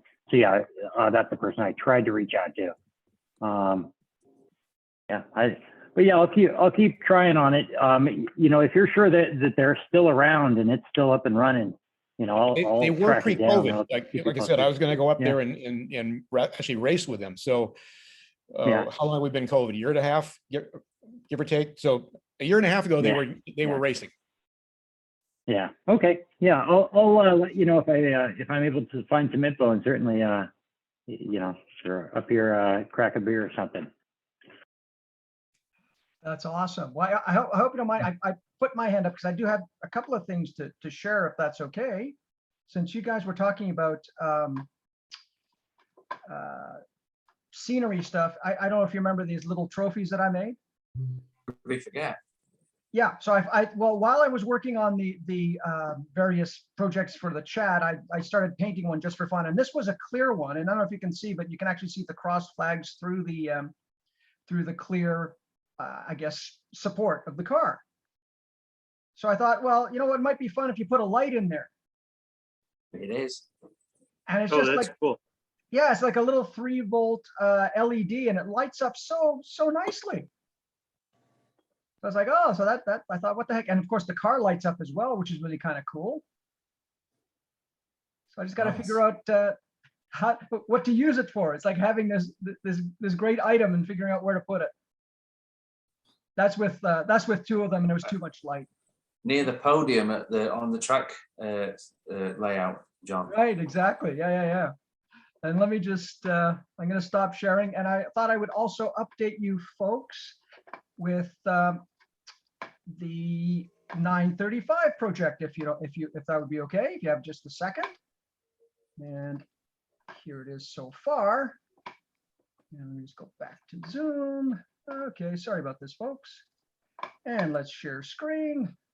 While you're clicking, it's my first meeting. How do you put your hand up? Oh, it's in the usually if you're on a PC, it's on the low toolbar on the right side, and it says emotions or emoticons. Okay, Yeah, I think the default goes to raise hand. Well, thank you. Oh, you're very welcome. You're very welcome.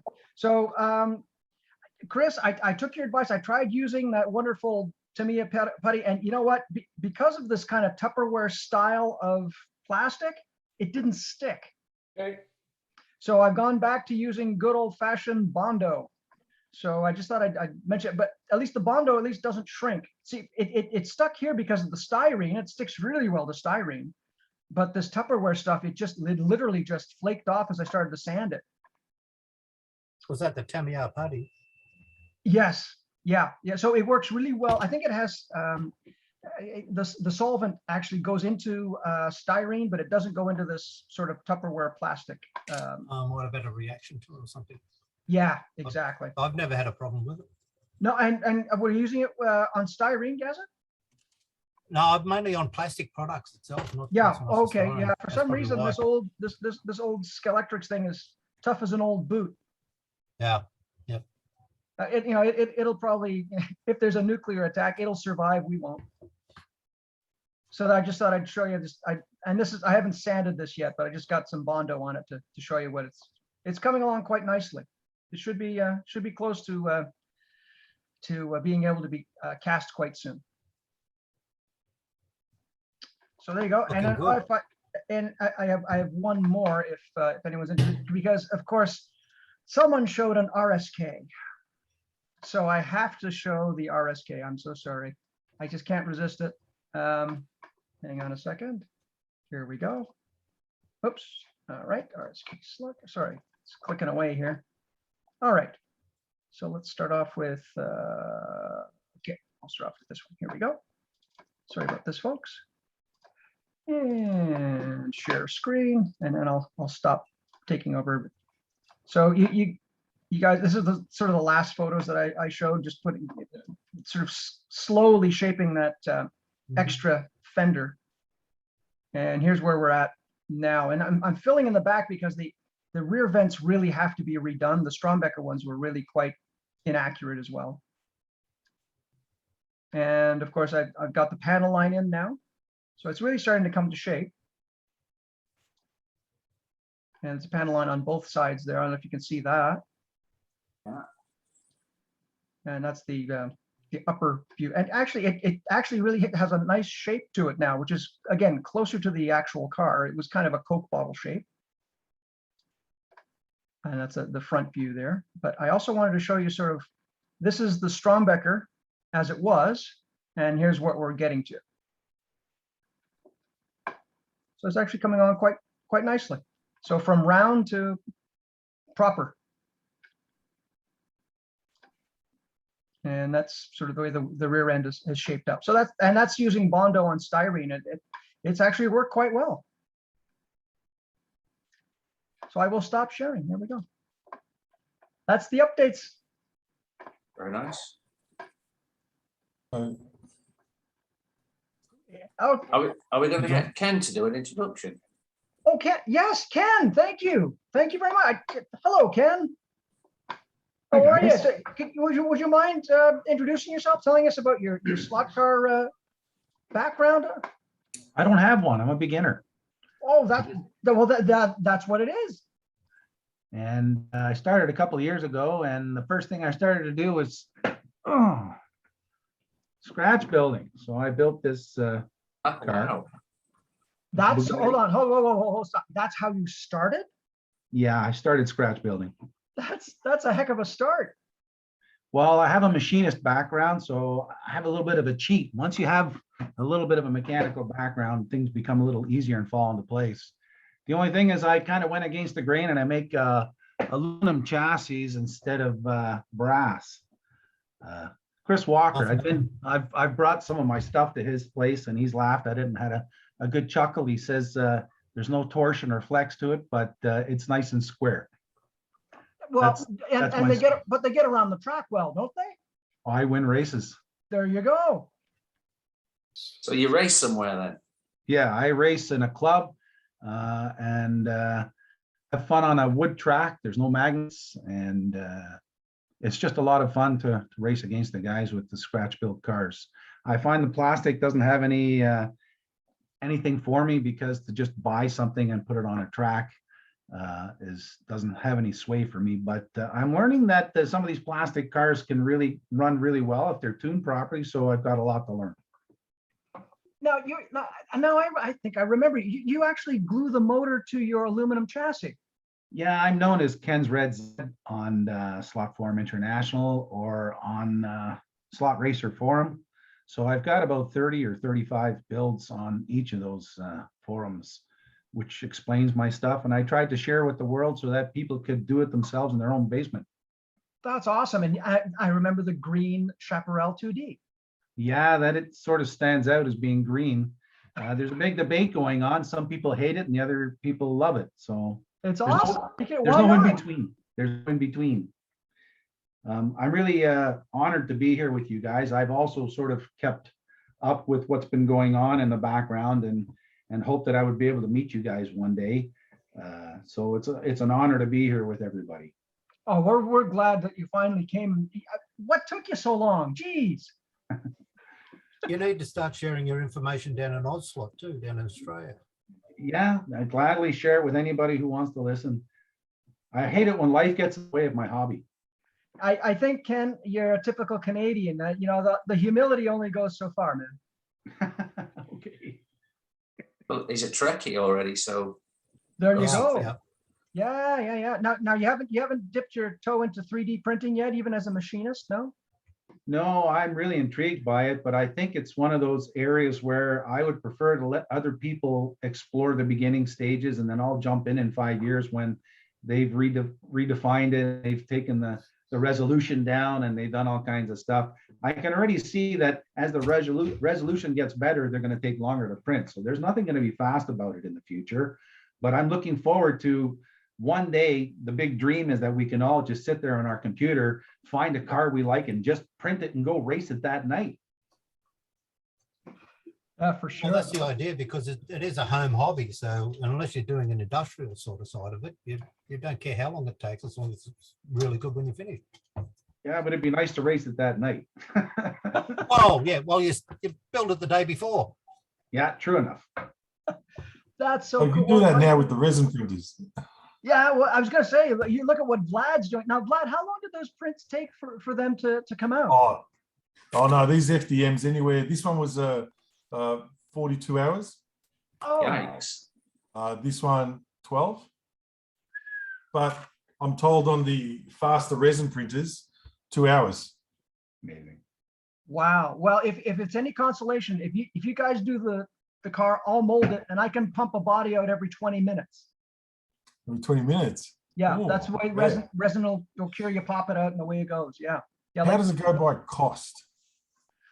Well, well, that's what's interesting though, because once you get the mold made, there's about 3 cents worth of resin in those darn things. Oh, okay. Like it's not very much resin at all. That's how toy companies make money, right? The cost is in the research, licensing, and tooling and dyeing. But once you start into production, man, you know, it's like those. If you remember, as a kid, you'd get those prizes in the cereal box. So that prize was maybe like a fraction of a penny to sell a $3 box of cereal. It was worth it. Right. No, I think as you're saying, the resin casting, yeah, it's way faster. Even though on something like the size that I got, you can probably print 3 or 4 bodies at Yes, once. what you're really doing is Still prototyping. wouldn't match. It still wouldn't match what you could produce. Right. Yeah. So, and then what I'm doing is, at best low volume production, but it really is rapid prototyping. Yeah. Yeah. Oh, definitely. But as a production thing, I mean, yeah, it works quite well. And what's really, really neat too is the chemistry involved is just like, you get vulcanization at room temperature. So and if you engineer a mold properly, my daughter's getting like over 200 pulls out of a mold. Oh, jeez. Yeah. Jeez. Yeah. That's amazing. That's amazing. Yeah. Jeremy's got a friend. Yeah, that's awesome. I can't see it. You can't see Jeremy? No. Oh. Oh my word. I see it. Ken, in your background, you said you had some cars in the display. Could you describe that? Oh yeah, sorry. Thank you, Duan. Ken, your background cars there? That's our roving reporter from the airport there. Yeah, exactly. Pardon me, I didn't get the question.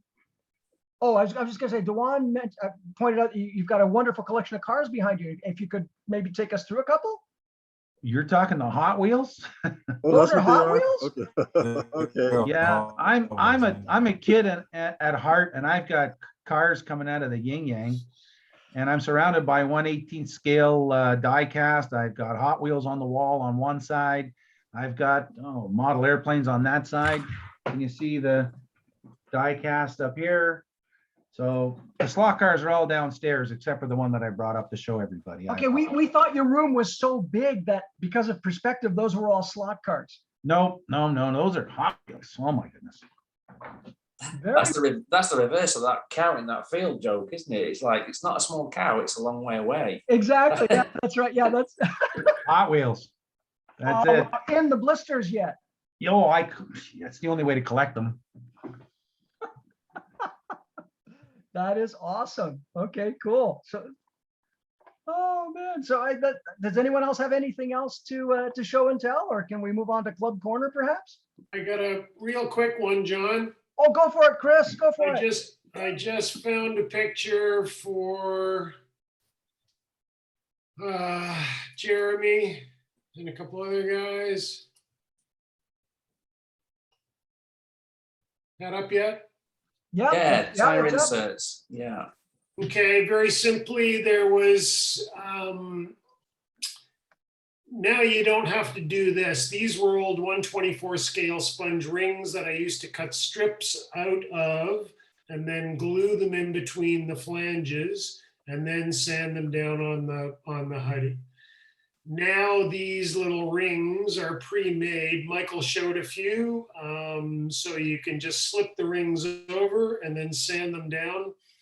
And you can see here what I've done. I've pre-fitted the tires and figured out that I needed just like a 5 thou proud sponge surface just to get them flat or a little bit crowned before I trued them. So that's basically the simple process of how you go through them. So you can still use these. Anyone who's got any old 32nd or 24 sponge donuts, by all means, slice them up. But it's much easier now. You can buy packages of rings already made and glue them on and cut them down to your heart's content.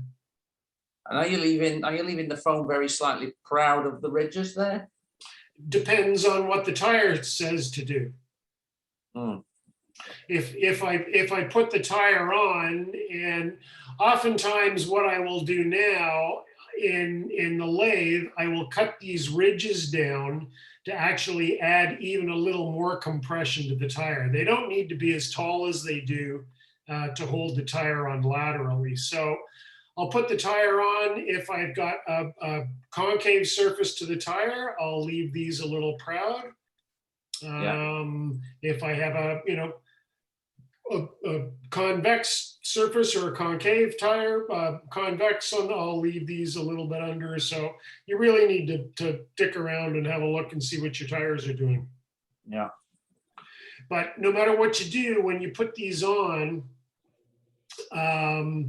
it's never a bad idea to leave a little more than you think, because overnight these will compress a snick. So if you leave them just a little bit taller, they will compress, and then you can take off any little tiny bit of the crown you want on the tire. Yeah, But I what had the it same does experience. normally is this, there's no recess here. This step goes in between here. So when you actually get a tire on here, you're only talking 20 thou sometimes in terms of thickness of the rubber that goes over the ridge. So it falsely really hardens up the tire. So by adding these, you add more compression to the tire is smoother, it loads better, and it has better traction and all kinds of good stuff. So I'm interested to know. Sorry? What glue do you use to glue them to? What glue? Yeah. Any mild, I use a stuff called LePage's 100.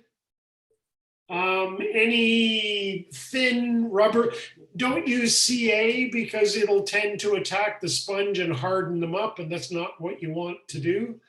So I guess you could use a little bit of silicone or any fairly viscous rubber cement. Okay. They don't need to be like glued on industrial strength wise. Once the tire is going to get on there, they're not going to spin. And they can't migrate laterally because the ridges in the wheel hold them in place and the tire holds the sponge in place. So, what glue do you use to actually glue the tire to the rim? Called I LePage's. I use rubberized CA. I'll put a link in the chat here. I found it online. What, the 100? LePage's 100. Yeah. Yep. It looks like some kind of shoe glue. Maybe it's like a flexible. Yeah, it's glue. For lack of a better term, it's like that stuff they use to stick coupons on magazines. Like it's like it's like booger glue or whatever you call it. Yeah. It's pretty soft. How do you stop it from going hard? Yeah. When you're not using it. So really, Chris, you're just trying to keep that rubber ring in place while you're truing it, right? Yeah. Is there any benefit for the lightweight foam versus maybe a heavier material, or do you want your wheels lighter or heavier? Does it? It's Not really. Normally light. For the kind of cars we're running, it makes absolutely zero difference. If you're running wing cars and stuff like that, it makes a massive difference. What about like wheel balancing? Does that matter when you start doing this kind of stuff? To a point. Again, it depends on what kind of tracks you're running on. If you're I running on, only asked because I'm working on a 3D printed wheel balancer, and I didn't know if I was wasting my time. yeah, you need a 3D printed wheel balancer, and you need a 3D printed gear balancer, and you need all kinds of other stuff. And then you should do the pinion, and don't forget the armature in your motor is not balanced, which is the biggest source of imbalance in a slot car. Yeah. So it's all neat stuff. It all makes a difference. It just makes a very little difference. But it all compounds, does it not, Chris? Yeah, I do not balance 30-second scale toy wheels and or tires and or gears. I balance all my high-end stuff. Okay. So in 1/24th, it makes more of a difference than a 1/32 then. I've got a car that's going to cover 160 feet and go through 8 turns in 1.2 seconds without any magnets. It makes a big difference. Right. Yep. Okay. Very, very cool. You know, and especially on a plastic track where 50% of the time, the back wheels are off the track because of the bumpy nature of a plastic slot car track. You know, so my wheel balancing is at least cut by 50% right there. Gotcha. Okay, cool. Which brings us to, after Chris, anyone else have anything else to show, or can we get to Club Corner? Since you mentioned it, I thought I would bring this car up for everybody to Oh take. yeah, wait, Ken, let me pin you. Wait, hold it up. Let me just get you. There it is. Oh yeah, you know what? It looks, I mean, you took some nice photos of it, but it looks great. Yeah, it's a fun car to drive. I've always loved this car, and I've been a Strombecker kid since I was 10. I'm 60 now. Strombecker. Oh, you lucky kid. You didn't have Eldon, you had Strombecker? Yeah, I started off with Strombecker when I was 10 years old. Lucky guy. That is awesome. Thank you. Okay, now you know who I am. Listen, we're so happy that you came to join us, and I mean, better late than never.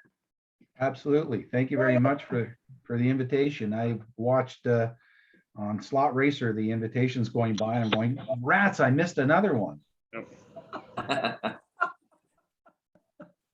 Well, hopefully you can make your other ones as well. Then I hope. I hope so too. Thank you very much for the invitation, and thank you for welcoming me. Oh no, thank you for coming. That's awesome. Now I did see that Greg has sneaked on. I don't know if he's. No, I haven't. Oh, there he is, Greg. No, I'm not. Ladies and gentlemen. That wasn't him. No. That wasn't him. No, not me. So how are you, Greg? Hot. Okay. Now, were you able to connect with some slot car folks where you are? Nope. Okay, well that's it for them. That's it. Yep. Just came to watch. Slavic. Carry on, gentlemen. Well, thank you for checking in to make sure that this is actually still happening, and hopefully I'm not screwing things up too badly. I'll find out in a few hours. Sounds like people that I'm related to. Wow, that's awesome. So has anyone got any updates on their club action in the last week? No one. Nobody. Yeah. Oh, okay. Oh, okay. Okay. There. Michael. Yeah. Okay. Michael did the official thing, so I'm gonna have to go with him first. So if you could raise your hands, that would be great. Well done, Michael. All right. We've been playing around with this switching cars and doing, everybody drives all the cars. And it's been really interesting. Last Monday, we came down, we had to go to the second tiebreaker in order to get a winner. When you have the same number of laps after 3 rounds, we race 5-minute intervals. There were only 3 of us, so at 5-minute intervals we switched the cars and then reposition them for the controllers, and then race each time, everybody with a different car each time, and then add up the number of laps. And Monday we had 2 of us had the same number of laps. One of us was 1 lap down, and we went to the tiebreaker, and each of us had won 1, but one of us had won 2 races, so we had to go to the second tiebreaker in order to get it there. That's been really a lot of fun. It's been interesting. And the other thing is we've been doing Carrera stock cars, and both of the guys have gotten really enthused. I've got 6 of them, and we do a blind pick on which one we're going to pick, and then we just try, and they're pretty close in lap times, but they're very different with the different body styles as far as handling goes. So you have a real sort of get what you got to run what you got with that, and that's kind of fun. And this next week we're going to do the 5-minute races with all 3 of the stock cars, and that should be interesting too. It's been a lot of fun. Cool. So that's all I got. That's all. Oh, that's very cool. Holy cow! Who have we got next? We've got Jeremy. I just got my garage door installed, and I got my first bit of wood laid out. So I just want to give an update. Yep. That's great. Now, have you got the tools all ready to go? You primed? Yeah, I had a track, 3 or 4 years ago before I moved. So I have to get the actual physical track back. It's going in the garage, but just what our club will have, it's their 4th track. So that's it. Well, that'll be cool. Yeah, it's finally, it's about time. Very, very cool. All right, let's see who's next. Oh, it's John. John. I just wanted to say hello to Luff. It's been a number of years since I've seen you. Oh, hey, John. How's it going? How's Vancouver Island? Oh, I love it. Good. Haven't found any racers yet. Yeah. No, it's good. It's good to see. I always had fun coming up to your track. Oh, good.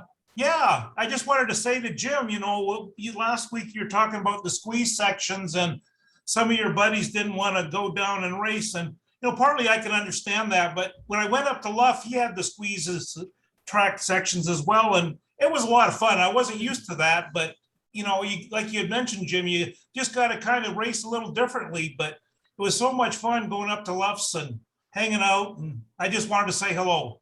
Yeah, right. Good to see you. Yeah, good to see you too, Luff. Are you still racing? No, I moved down to Arizona and I sold all my cars. So I don't know if you remember my friend Dale, he passed away and he committed suicide and that was tough. That was tough on me. And anyway, I sold all my cars. I had all these cars and I sold them all and got rid of my track. And now I've been on to this. So I'm thinking I bought a Rebel slot Marcos and I'm going to paint that up and maybe get going again. So yeah, anyway, how about it? So you're looking, I see you've got your rally track up.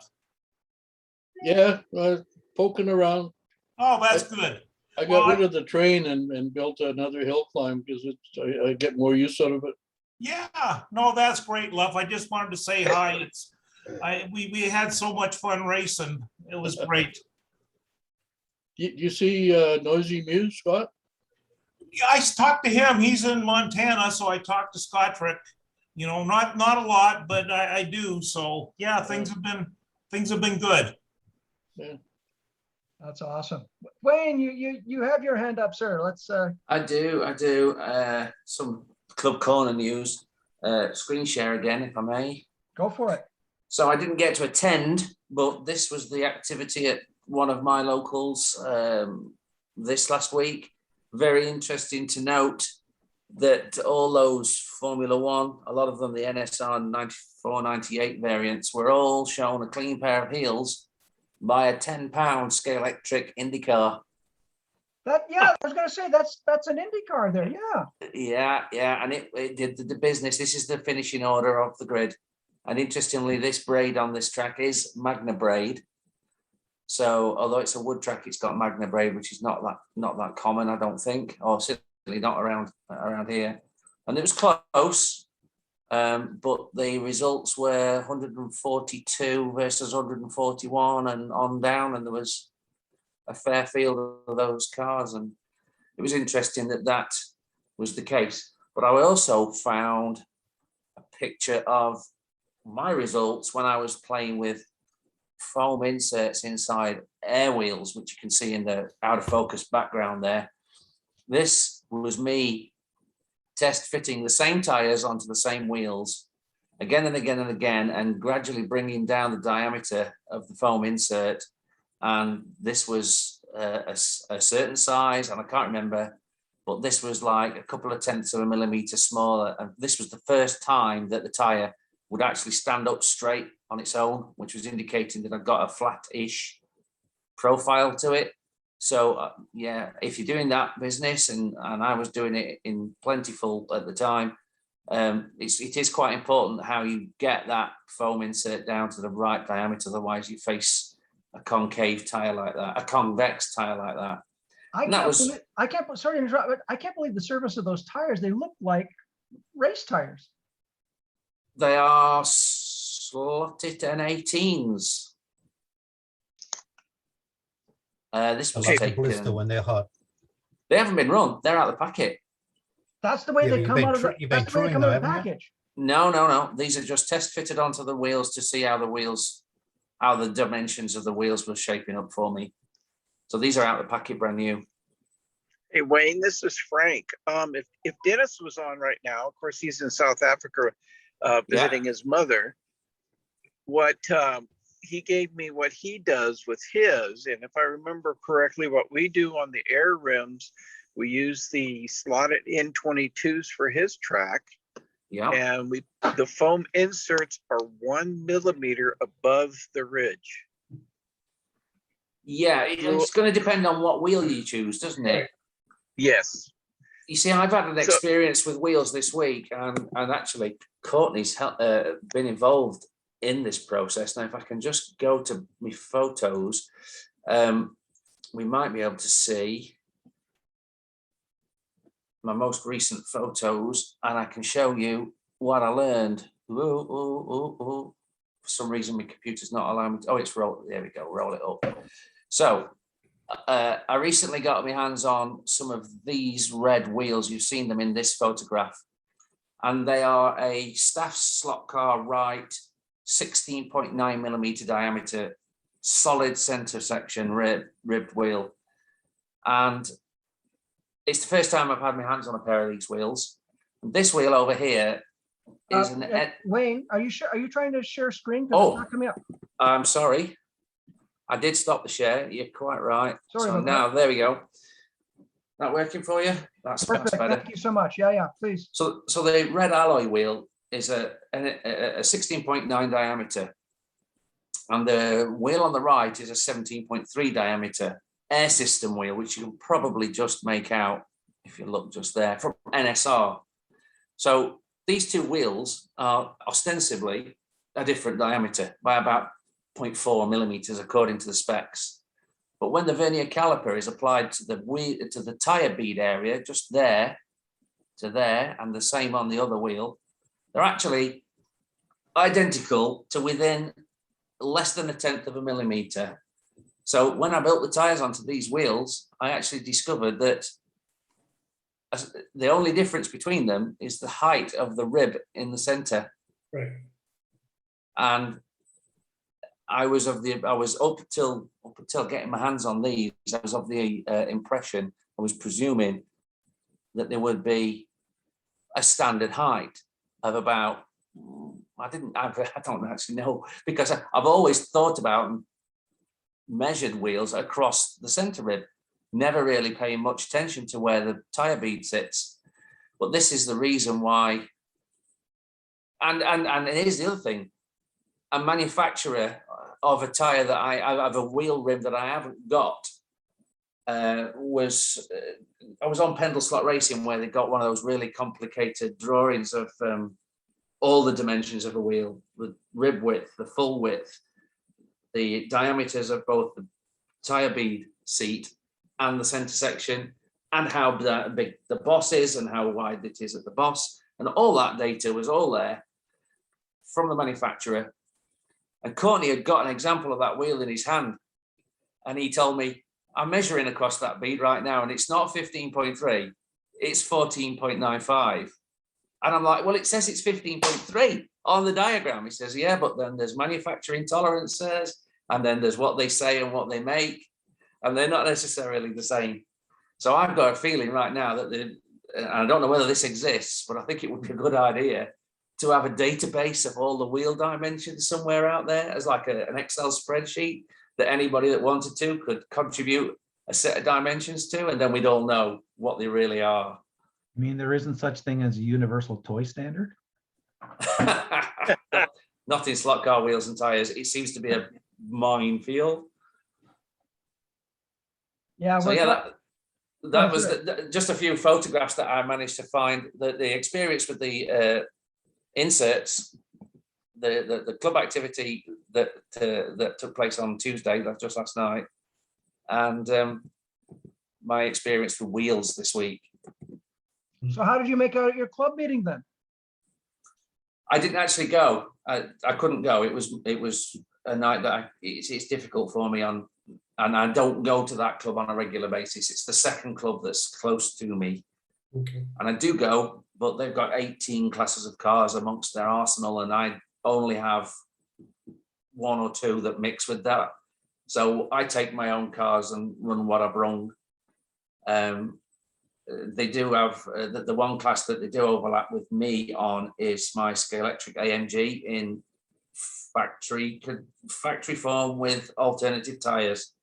And when I take that and I ran that in the wrong heats, if you like, in the wrong configuration, ran all 4 lanes, added my score together, and then looked around the room and said, is that competitive then?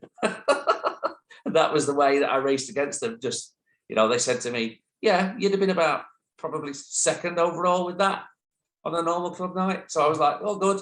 Maybe I'll make my way up on club night for that class one time. And well, I have a relationship with the owner of that club. He's got a 3D printer. I've shown some of his work before. He's called WSR, where that stands for World Slot Racing 3D. He's got a presence on Facebook.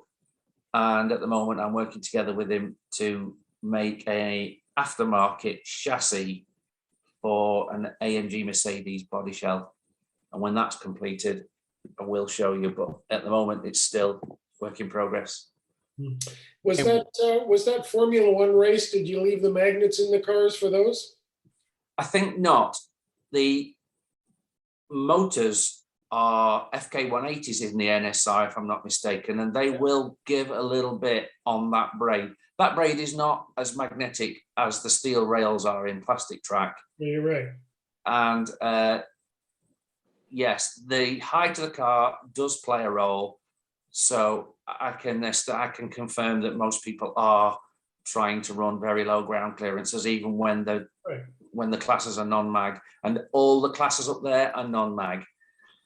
The wood surface has been painted with a high quality floor paint that's manufactured by a company. I don't know if it's a UK company called Leyland. I don't know whether it goes internationally. It's not been done with any reference to cheap latex or emulsion style paints that we discuss.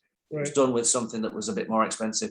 And of the two wood tracks I run on, it's the lower grip one, and the surface finish on it is fantastic because he used a foam roller, and he's a good painter anyway. He's a DIY guy.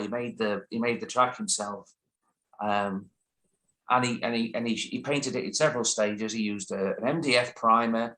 He did it all according to best practice that he knew of at the time, and it's come up with an acceptable level of grip, but not quite as high as the much less attended to track that I race on in North Wales, the grey one I've shown you in the past. Yeah. They are completely different in style. The lap time on the white one I've just showed you is about 5 seconds in that, depending on car category, etc. But it's about a 5-second lap. And over in North Wales, it's about an 8-second lap. It's a bigger track, and it's a faster, longer straight up there. And the grip seems to be higher, even though the speeds are higher. You know, even though you're running around that white one at lower speeds in general, you can hang the tail out and keep it out if that's what you want to do around some of the long turns. It's very different experience. It's a different learning experience. Like I say, I've only ever run on 4 wood tracks, and 2 of those wood tracks only once. So those 2 wood tracks are my complete reference for wood track racing. But yeah, we've had a couple of. Sorry to interrupt, but I'm calling it a night. Past my bedtime. See you next week. Good luck with that 3D printing. Be careful with that laser. Bye. Bye-bye. Bye. So we've had a couple of positive cases in the house for the past 18 days. We've had both children isolating. So we've been minimizing the amount of going out that we've done. And that's part of the reason why I've not raced a slot car for a long time now. Before that, I was on holiday, and, life gets in the way. So I look forward to going up there.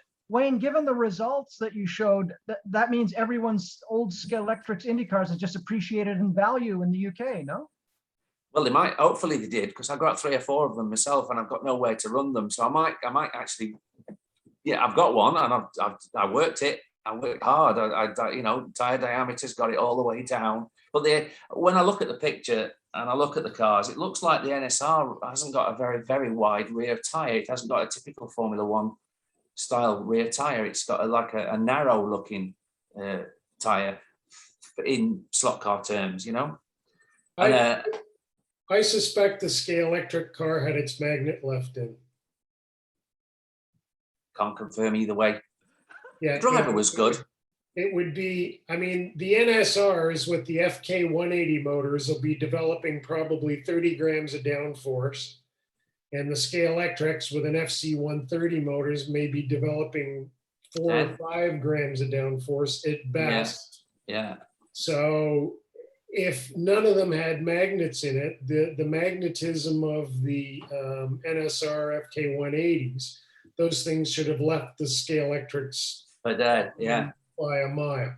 Yeah, they should have. Look, well, I had a very brief conversation with the club organizer about it, and although we didn't get body shells off of cars to understand exactly what was going on, we think that the Scalextric car was likely to be light compared to the NSRs. Obviously, it was running the smaller, lighter motor, and exactly what motor was in there. Well, I understand that the owners told us it's modified, but the car, there isn't room for very much modification in there. There's likely to be a different motor, a faster motor, and we think that's probably all that was done. But when you look at the picture, and I'll bring it back up again, it's clearly got a lot more tire on it than the NSRs have, and that with that track being as, I'm going to phrase slippery as it is, and it's not that slippery, but it's a little bit less grip than other wood tracks I've used, that might have made enough of a difference. Here we go. Can you see? If I can zoom in on that. Yeah, Wayne, those don't look like standard Scalextric tires on that car either. No, they're not. They're not. Well, if they are, then they're trued down a lot, because I did exactly the same with mine, and I left it on standard Scalextric tires. Yeah, and there are better tires, and that's probably got that on it. I've made my wing flexible on that. I actually, on my one, I cut straight through both of these verticals, and I got a small rubber block, and I fixed it in between them and left a 1 millimeter gap between the bottom part and the top part. And now you can go over to my wing and you can ping it like a guitar string. So I've made a anti-brake rear wing, but these ones at the front, these do get snapped off, because we did use these. Oh, I'm talking 10 or 12 years ago. I used to use these as a standard class, and a lot of people broke the front wings off. So what I did with mine is I got a sheet of carbon fiber about 0.7 thick, and made a single sheet that went all the way across the bottom and reinforced both front wing parts. So I know a little bit about tuning one of these. The weakest part is the way that the front axle and suspension are attached to the chassis. There's a little hook in the bottom of there, and you basically pop the front of the front lower suspension arms underneath the hook, and then they sit down in a small recess in the base plate, and that's it. And the easiest crash to have is on a front wheel and break the hook off. And at that point, the front wheels take on their own steering. They go wherever they want once the hook's broken on the chassis. But that's obviously not seen a lot of crashes. And the owners said that he built this car years and years and years ago, modified it years ago, and never got the opportunity to drive it. And then he went up here this past week, knowing what the classes would be, took it with him just to suck it and see, because it was like an incomplete project. And lo and behold, took the win. Well, next you're going to get some A1 GPs on the track, yeah. I've never had one of those in my hand. I know they made them. And of course, A1 GP completely disappeared after 2 or 3 seasons, wasn't it? Something like that. Yeah, that's because Mr. Ecclestone kind of got them to leave.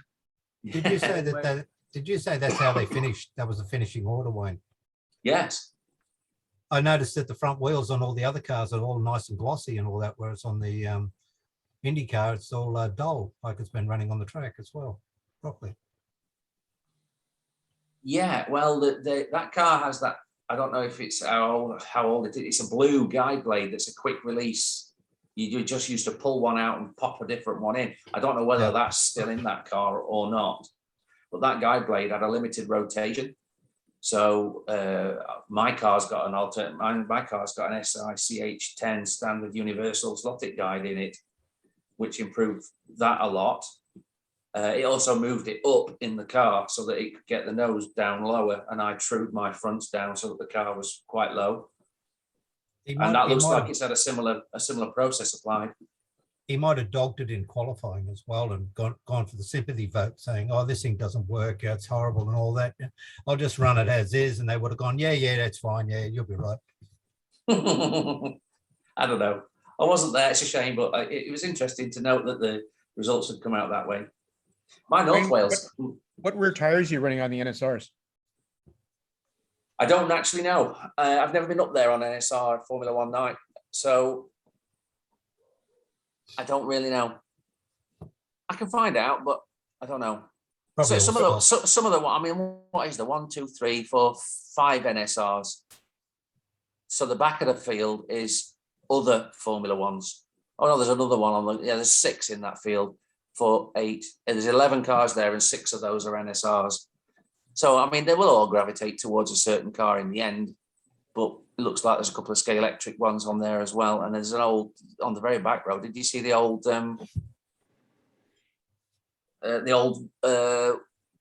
Saudi sponsored Williams, the green and white one? I was just wondering if you're allowed to change the rear tires on those cars in that class. Yes, well, I don't know the rules for it. I can find out. Oh yeah, that's an FW07. It looks like a fly. That's the worst. Yeah, FW07, that one there. I wonder if that's a fly. Yeah. Is it? Yeah. Could be. Yep.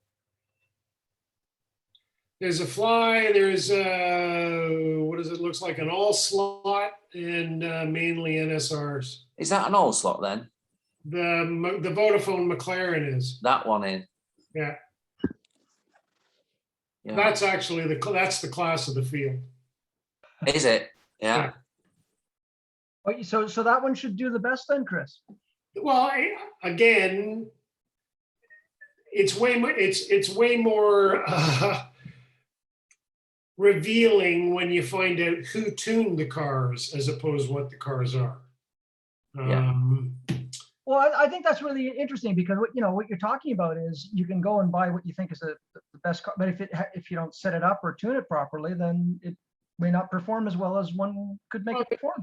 Commonly on all the forums is, what's the fastest slot? What's the fastest NSR? The Scale Auto C7 quicker than the NSR C7? Right out of the package, they're all hideous because they were assembled in 4 seconds by somebody on a Chinese assembly line. It depends who. It's like most racing. I mean, no matter how much I hate NASCAR, they all use essentially the same parts. Every single car on the grid. Yet some are at the front and some are at the back. So it's what you do with the parts as opposed to what parts you have. And when they come out with a new car that has different parts, the same guys are still at the front. Right. That's true. Right.